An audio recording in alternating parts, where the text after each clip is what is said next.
नमस्कार दोस्तों, मेरा नाम है संदीप कुमार। आप सबका एक बार फिर से स्वागत है मेरे यूट्यूब चैनल पे और इंस्टाग्राम चैनल पे। आज का हमारा जो मेन टॉपिक है वो है एस बिल्डिंग प्रोग्राम के बारे में। ये जर्मनी का एक ऐसा प्रोग्राम है जिसमें आप फ्री में जा सकते हैं। तो इसमें जाना चाहिए कि नहीं जाना चाहिए, बहुत ही इंटरेस्टिंग टॉपिक है। क्योंकि जर्मनी जाने के लिए पहले बैचलर या लोग मास्टर के लिए जाते थे, तो इसमें इतनी ज़्यादा प्रॉब्लम आनी शुरू हो गई कि लोगों ने जाना ही बंद कर दिया। क्योंकि बैचलर में इतने सारे रिक्वायरमेंट रख दी है, पहले टेस्ट एएस, फिर एपीएस, फिर उसके बाद आपके पास लैंग्वेज का कोई प्रूफ होना चाहिए, जैसे कि जर्मन लैंग्वेज होगा या आइल्स हो गया।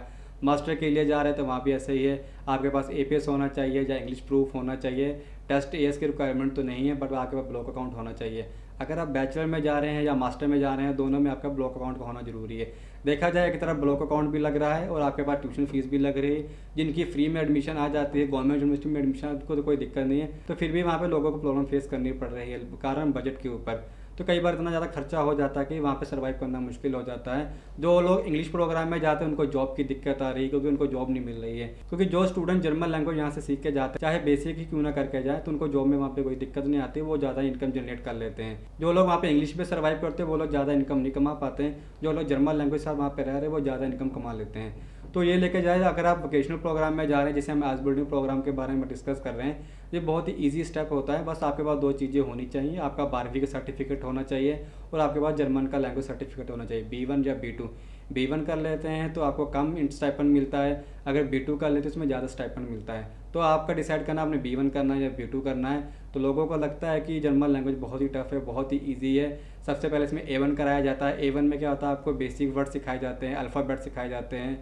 उसके बाद A2 सिखाया जाता है। A2 भी बहुत इजी होता है, जो आपने A1 में पढ़ा है उसका अपग्रेड वर्जन होता है। उसके बाद B1 आ जाता है। B1 में क्या होता है कि आपको डिबेट करना सिखाया जाता है, कैसे आप एक दूसरे से बातचीत कर सकते हैं। उसके बाद B1 की तैयारी करने के बाद आपको एग्ज़ाम देना होता है, दिल्ली चंडीगढ़ में एग्ज़ाम होता है।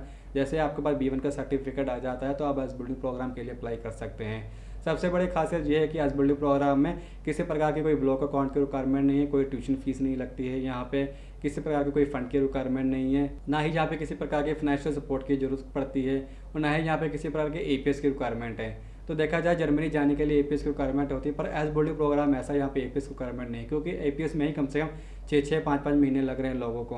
तो सबसे ईजी और फास्ट प्रोसेस यही है, आप इसमें आसानी से अप्लाई कर सकते हैं और आसानी से आप वीज़ा भी ले सकते हैं। स्टार्टिंग में कुछ दिक्कत आती, कुछ लोगों ने खुद ट्राई करने की कोशिश की थी, पर एडमिशन में दिक्कत आई थी, वीज़ा में दिक्कत आई थी, अपॉइंटमेंट में भी दिक्कत आई थी। तो जो पंजाब के लोग हैं उनको अपॉइंटमेंट में किसी प्रकार की कोई दिक्कत नहीं, अपॉइंटमेंट ईजिली मिल जाती है। जो दिल्ली के लोग हैं, जो दिल्ली फाइल सबमिट कर रहे हैं, उनको थोड़ी अपॉइंटमेंट में दिक्कत आ सकती है। उसमें भी कोई घबराने वाली बात नहीं है। हमारे पास इतना एक्सपीरियंस है कि हमें पता होता है कब और कौन सी अपॉइंटमेंट लेनी चाहिए। तो अगर आप एस बिल्डिंग प्रोग्राम में जाना चाहते हैं तो बहुत अच्छी बात है, आप वहाँ पे अप्लाई कर सकते हैं। यहाँ पे 3 साल का प्रोग्राम होता है। आफ्टर स्टडी यहाँ पे आपको 1 साल का वर्क परमिट भी मिलता है। अगर आप इसके बाद बैचलर करना चाहते हैं या मास्टर करना चाहते हैं तो आप एलिजिबल है, वहाँ पे अप्लाई कर सकते हैं। उससे क्या होगा कि आपकी जो बैचलर थोड़ी और शार्प हो जाएगी। अगर आप मास्टर के लिए जा रहे हैं वो भी आपका शार्प हो सकता है, उससे जो है कि आपका वेतन ज़्यादा अच्छा हो सकता है, आपकी लाइफ सेटअप हो सकती है। तो अगर आप जर्मन लैंग्वेज के बारे में या पूछना चाहते हैं या बिल्डिंग प्रोग्राम के बारे में पूछना चाहते हैं, अगर वहाँ पे अप्लाई करना चाहते हैं तो हमारी सहायता भी ले सकते हैं। अगर आप जर्मन लैंग्वेज सीखना चाहते हैं, हमारे पास ऑनलाइन ऑफलाइन दोनों फैसिलिटीज़ हैं। अगर आप चाहते हैं कि एस बिल्डिंग प्रोग्राम के बारे में ऐसे कुछ ना छोटे छोटे हिंट आपको मिलते रहें तो मेरे चैनल को सब्सक्राइब कर लीजिएगा, इंस्टाग्राम पर तो फॉलो कर लीजिएगा, क्योंकि ऐसे में बहुत सारी वीडियोज़ बनाता रहता हूँ, चाहे जर्मनी के बारे में हो, स्पाउस वीज़ा के बारे में हो, फिनलैंड के बारे में हो, चाहे लाटविया कंट्री के बारे में हो। तो मैं ऐसी इन्फॉर्मेशन लेके आता रहता हूँ जो कि आपको बहुत ही हेल्पफुल करती हैं। तो इसी के साथ दीजिए हमें इजाज़त, तो मिलते हैं नेक्स्ट वीडियो में। नमस्कार।